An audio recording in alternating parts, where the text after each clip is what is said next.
Bonjour, aujourd'hui on va s'attaquer à un livre qui ne laisse personne indifférent. Oscar et la Dame Rose d'Éric Emmanuel Schmitt. C'est un roman qui nous pose une question à la fois toute simple et en même temps immense, une question qui touche vraiment au sens de la vie. Et cette question, la voilà, comment est-ce qu'on peut faire tenir toute une vie avec les amours, les joies, les doutes, les peines, en seulement 12 petits jours? C'est le défi un peu fou que le roman nous propose. Pour essayer de comprendre, on va suivre le chemin d'Oscar en 6 grandes étapes. On va commencer par un petit résumé de cette histoire qui n'est pas banale du tout. Ensuite, on verra comment il va grandir en accéléré. On parlera aussi de la mort, sans tabou. On se penchera sur le rôle crucial de Mamie Rose, sur l'importance de l'écriture pour lui. Et enfin, on verra comment le rire et les larmes s'entremêlent tout le temps. Allez, c'est parti, on commence par le commencement. Plantons un peu le décor et découvrons les personnages principaux. Alors, notre héros, c'est Oscar. C'est un petit garçon de 10 ans, il a une leucémie et il passe ses journées à l'hôpital. Son quotidien va être complètement chamboulé par sa rencontre avec Mamie Rose. C'est une bénévole, une de ces dames en rose qui viennent passer du temps avec les enfants malades, et elle n'est pas comme les autres. Comme Oscar sent bien qu'il ne lui reste plus beaucoup de temps, il a besoin d'un nouveau regard sur la vie. Et c'est là que Mamie Rose arrive avec une idée de génie. Elle lui propose un jeu, un pacte un peu fou. À partir de maintenant, chaque jour qui passe va compter pour 10 ans. Incroyable, non?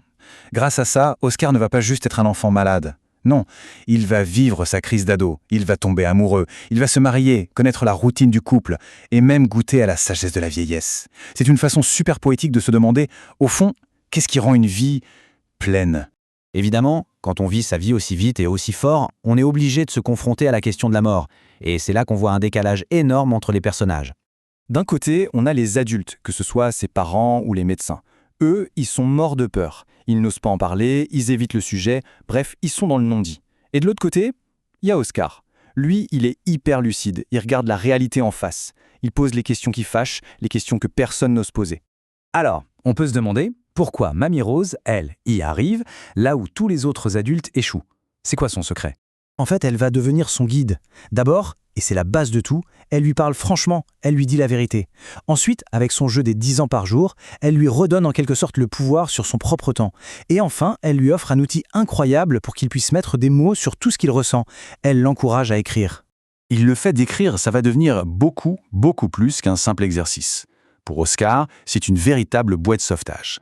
Donc, cette écriture, c'est vraiment la colonne vertébrale du roman. C'est le cadeau de Mamie Rose et ça va tout changer. D'ailleurs, tout le livre est construit comme une série de lettres, des lettres qu'Oscar écrit. Et elles commencent toutes de la même façon, avec ces deux mots, « cher Dieu ». C'est pas anodin du tout. Ça transforme son journal intime en une sorte de dialogue, une conversation avec quelque chose de plus grand que lui. Ça lui permet de tout dire, ses peurs, ses joies, ses colères, ses espoirs. Alors pourquoi à Dieu? En fait, en lui écrivant, Oscar se crée un espace où il est totalement libre, où il ne sera jamais jugé. C'est sa façon à lui de ne plus être tout seul avec sa maladie et de chercher un sens à ce qui lui arrive. La foi, ici, c'est pas une réponse, c'est plutôt une quête, un chemin qu'il fait pour lui-même. On pourrait se dire qu'une histoire pareille, sur un enfant en fin de vie, ça doit être terriblement triste. Et oui, ça l'est. Mais ce qui rend ce roman si spécial, c'est qu'il est aussi incroyablement drôle. L'humour, ce n'est pas juste pour la forme, c'est une arme pour survivre, une manière de résister. Que ce soit avec les surnoms rigolos qu'il donne à ses copains, comme Popcorn ou Bacon, ou quand il décrit les situations un peu absurdes de la vie à l'hôpital, le rire lui permet de garder le tragique à distance. C'est sa façon de rester un enfant, malgré tout. Au final, le livre nous quitte en nous laissant avec une question qui résonne longtemps. En vivant chaque instant de ces 12 derniers jours à fond, est-ce qu'Oscar n'a pas eu une vie plus riche, plus intense que beaucoup de gens en pleine santé qui, eux, oublient parfois de vivre? C'est une question qui fait réfléchir bien après avoir tourné la dernière page.